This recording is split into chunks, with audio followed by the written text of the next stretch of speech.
You ever have one of those neighbors who thinks they own the whole street just because they chair the HOA? Yeah, I've got one of those.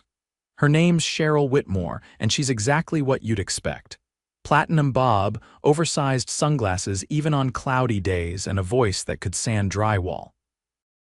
She calls herself president of the Ridgeview Lakes HOA, like she's running a country, not a cul-de-sac. Anyway, my name's Dean Tiller.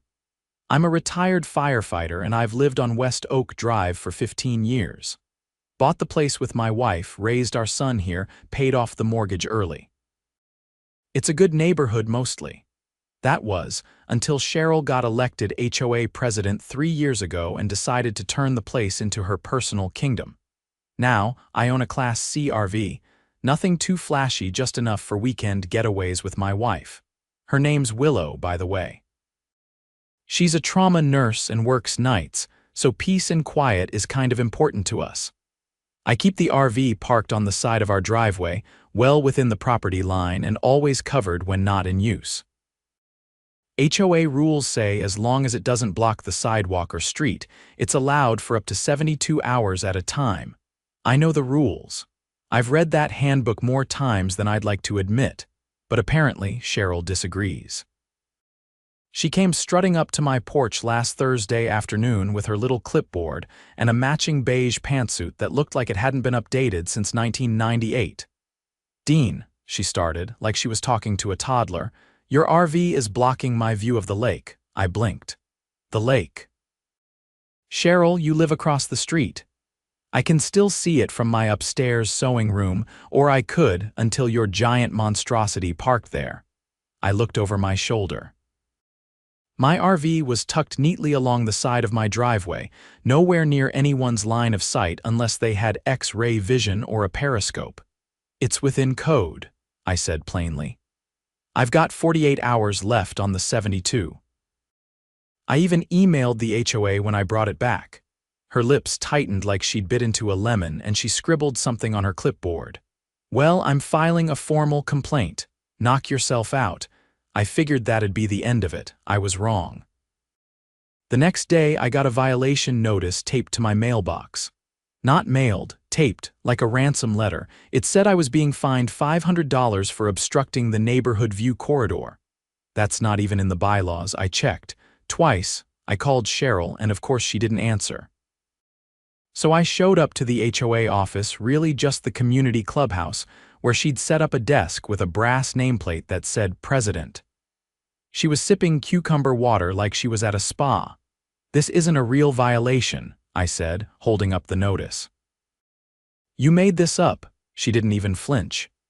"Dean, the HOA has the right to protect property values. Your RV is an eyesore. I've received multiple complaints." "From who?" I asked. She blinked. "That's confidential." "No, Cheryl, it's not. HOA transparency laws require you to disclose an accuser if a fine is issued. You know that." I could see the twitch in her jaw.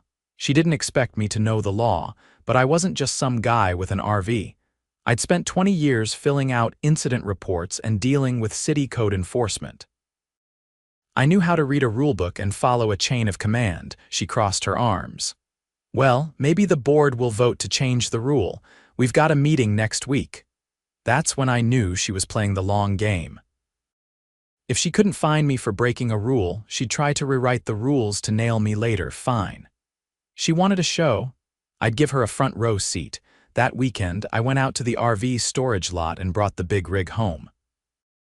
Parked it entirely on my property, but this time, I rotated it so the rear window complete with blackout curtains faced directly across the street, right into Cheryl's sewing room. I even set up a couple of lawn chairs beside it and invited my buddy Walt over. We grilled burgers, listened to the game on the radio, and waved at Cheryl every time she peeked through her blinds. By Sunday morning, she was pacing her front lawn with her phone glued to her ear. I could hear her from my lawn. "I want the police involved." "He's harassing me." I stepped out with a cup of coffee and called over, "Still within the 72, Cheryl.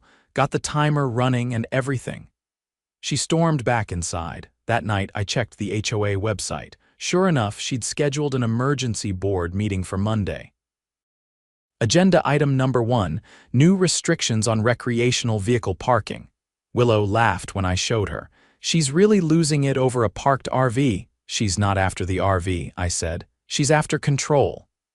Then it's time we remind her she doesn't own this neighborhood. I nodded. I'd already pulled the full HOA charter, highlighted every line about transparency and board responsibilities, and printed out the RV clause. I was ready.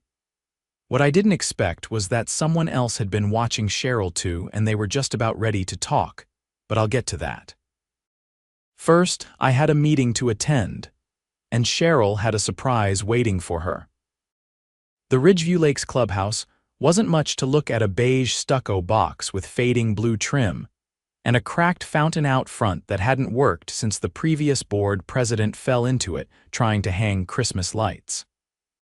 Cheryl had commandeered the front meeting room, rearranged the tables into a U-shape, and printed out name placards for every board member. It was about as formal as a lemonade stand trying to pass itself off as a courtroom. I arrived 10 minutes early and found a seat in the back. I didn't wear anything flashy, just jeans and a short-sleeved button-down, but I did carry a manila folder stuffed with copies of Ridgeview's bylaws, the county zoning statutes, and a printout of the state's HOA Transparency Act. I wasn't planning to start a fight. I was planning to end one. The room filled quickly. Cheryl was already seated at the center of the U, flanked by her usual yes men. Doug Withers, who once tried to ban Halloween decorations for satanic implications, and Margot Ellis, whose idea of community engagement was forwarding chain emails about lawn fertilizer conspiracies. They both avoided eye contact as I walked past. 3 other homeowners filed in behind me, and then came the surprise. Marion DeLuca, the treasurer, walked straight over and sat beside me. "Didn't expect to see you back here," I said quietly. She glanced at the board, then leaned in. "You're not the only one she's after." I raised an eyebrow. "She tried to have my daughter's swing set removed last month, claimed it violated the uniform landscaping policy. It's in our backyard." I nodded slowly. "So this isn't just about the RV, she's escalating." Marion looked toward Cheryl. "She thinks she can rewrite the rules to fit her mood, but I've been keeping copies of every expenditure she's pushed through without a vote." That caught my attention. "You saying she's been moving money without board approval?" Marion tapped her purse. "I've got receipts, literal ones." "She paid her nephew to repaint the clubhouse exterior.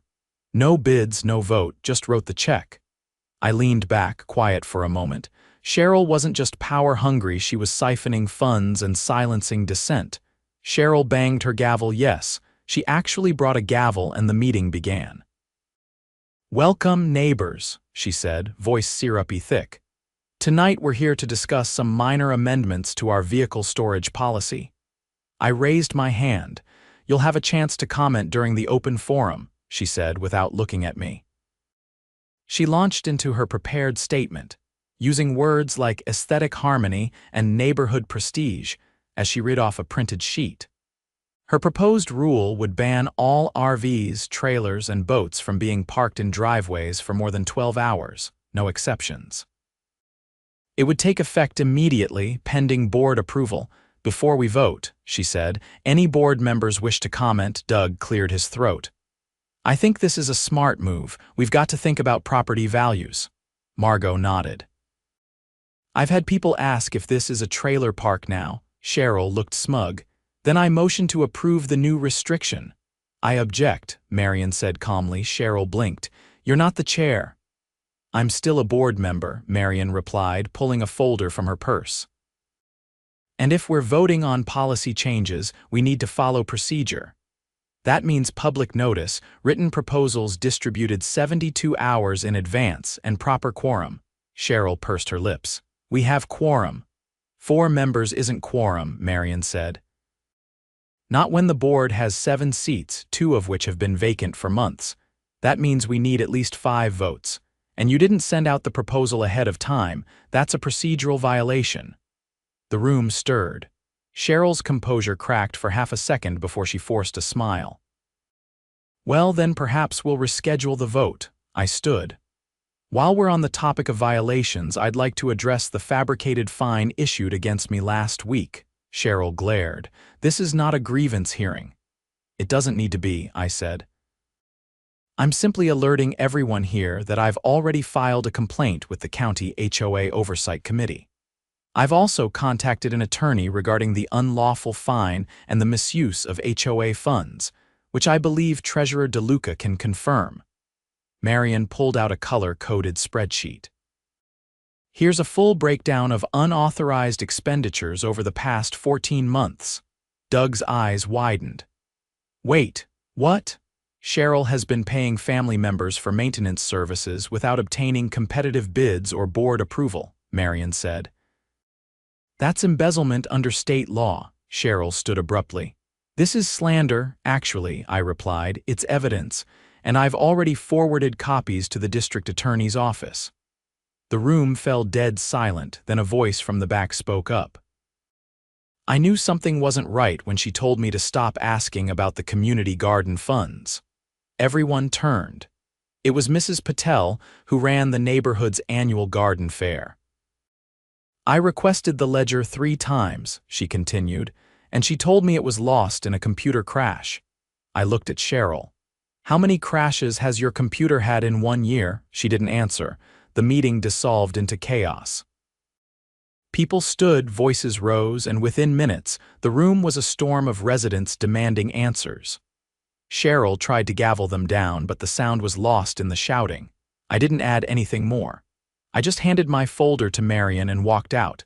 The next morning, things moved fast. County fraud investigators arrived at the HOA office before noon.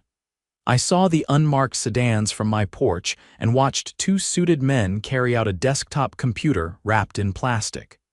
Cheryl's car wasn't in the driveway that day or the next.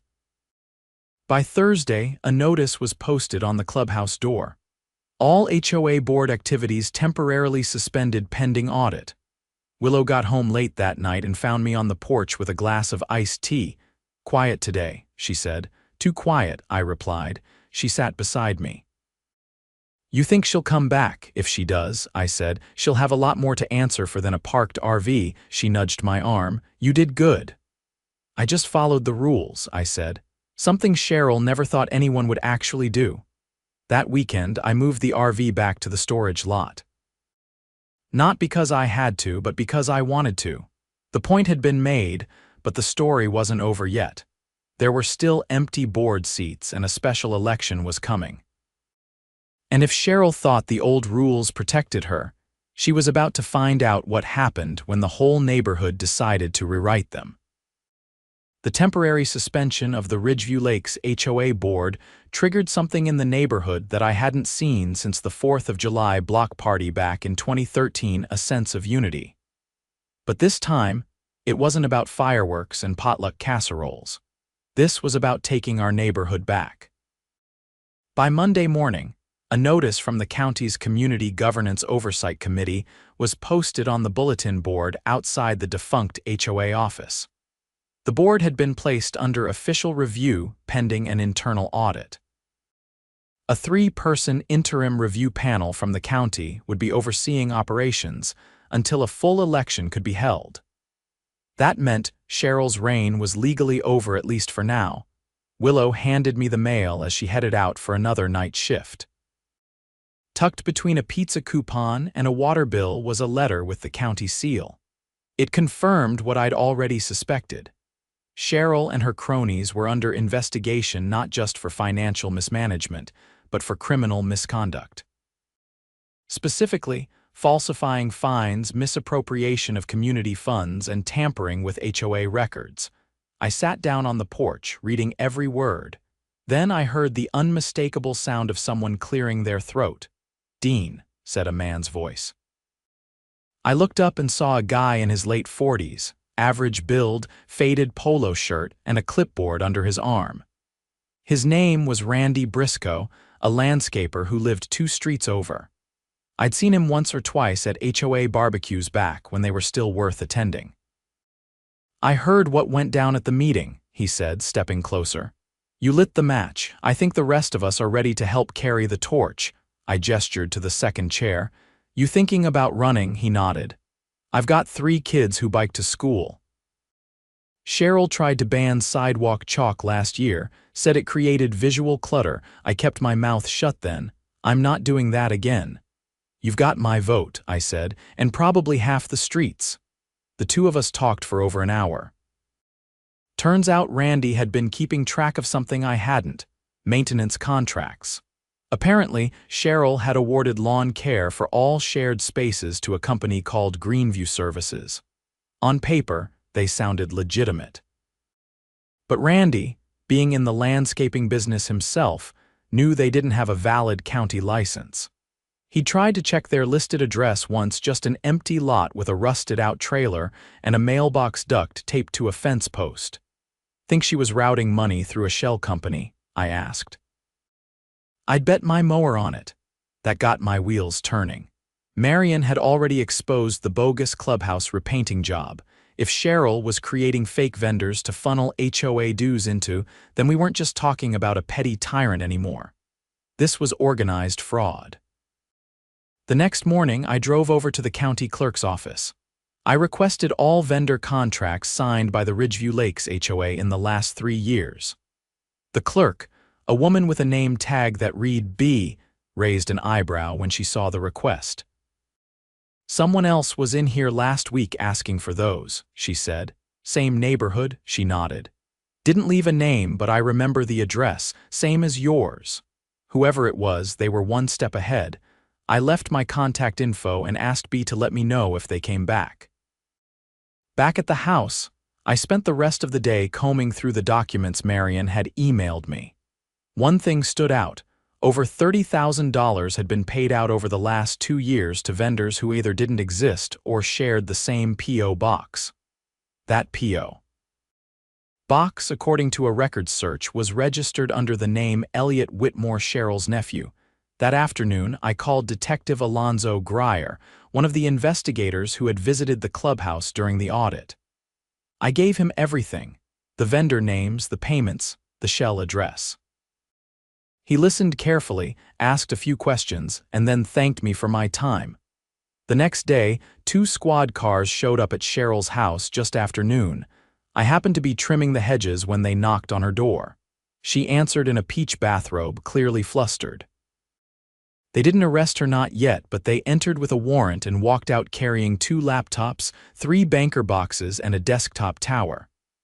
Cheryl followed them out, yelling about political persecution and privacy violations, but the officers ignored her. An hour later, her car was gone. That evening, Marion called me. Her voice was calm, but I could tell she was holding something back. There's more, she said. The fund for community emergency reserves, it's empty. I tried to make sense of that. Empty. We're supposed to have at least 20 grand in there. For storm damage, vandalism, legal defense, it's all gone. Transferred out in chunks. Labeled as consulting fees. I didn't know whether to be angry or impressed. Cheryl had turned Ridgeview Lakes into her personal ATM. And nobody noticed because she kept us all distracted with lawn citations and nonsense rules. Marion wasn't the only one reaching out. Over the next week, neighbors stopped by with their own stories. A young couple at the end of the street had been fined over $800 for improper mailbox dimensions. A retired teacher had been forced to repaint her shutters 3 times because the shade of blue wasn't uniform. Another resident found out the HOA had quietly placed a lien on his home over unpaid dues he had receipts for. It was a pattern. Cheryl had weaponized the HOA to shake down anyone who didn't fall in line, and she'd done it quietly, systematically, and with just enough plausible deniability to keep most people from fighting back. But now the tide had turned. The county scheduled a special election to fill the vacant board seats. 7 total. The full board had either resigned or was under investigation. The ballot included Randy, Marion, 2 local business owners, a retired accountant, and after some not-so-gentle prodding from Willow me. I hadn't planned on running, but my name was written in on 15 separate nomination forms. When I asked Willow if she had anything to do with that, she just raised an eyebrow and said, "You're good at putting out fires." This one's just a bit different. Election day felt like a block party. People stood in line down the sidewalk, chatting, shaking hands, swapping stories. The clubhouse hadn't seen this much foot traffic in years. By sundown, the results were in. Every single candidate endorsed by Cheryl's old circle was out. The reform slate myself included one by a landslide. Our first act as the new board was to pass a bylaw requiring full financial transparency. Every receipt, every contract, every transaction would be publicly posted online. Our second act was to hire a third-party organization to audit the past 5 years of HOA records. Then came the lawsuits.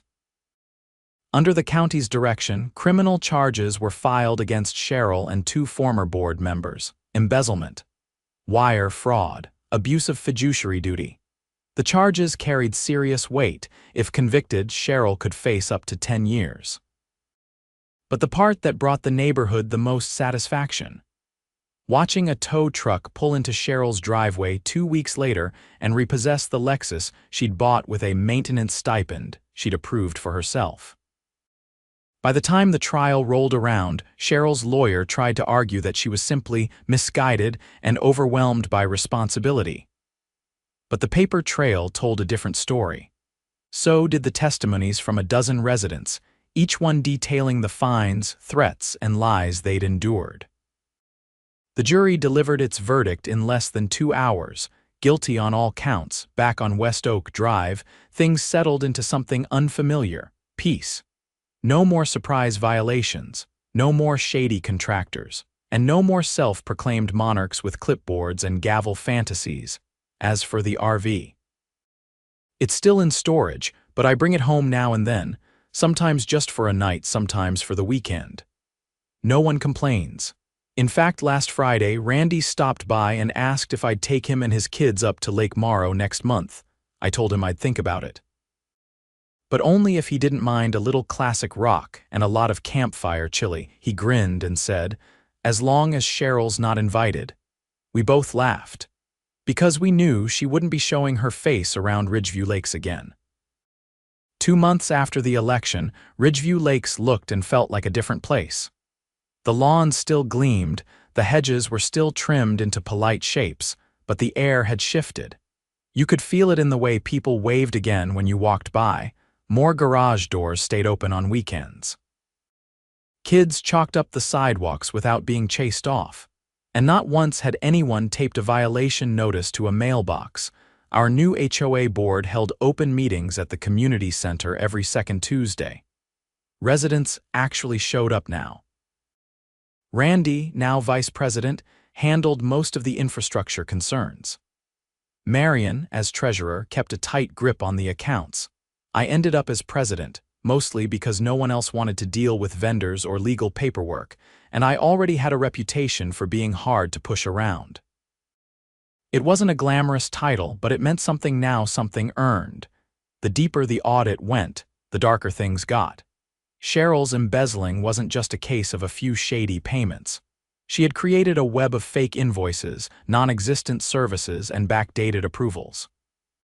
One of the most damning discoveries came when Marion, sifting through the HOA's digital archive, found a folder labeled Legal Templates. Inside were pre-written violation letters, some with residents' names already filled in, dated months before the supposed infractions occurred.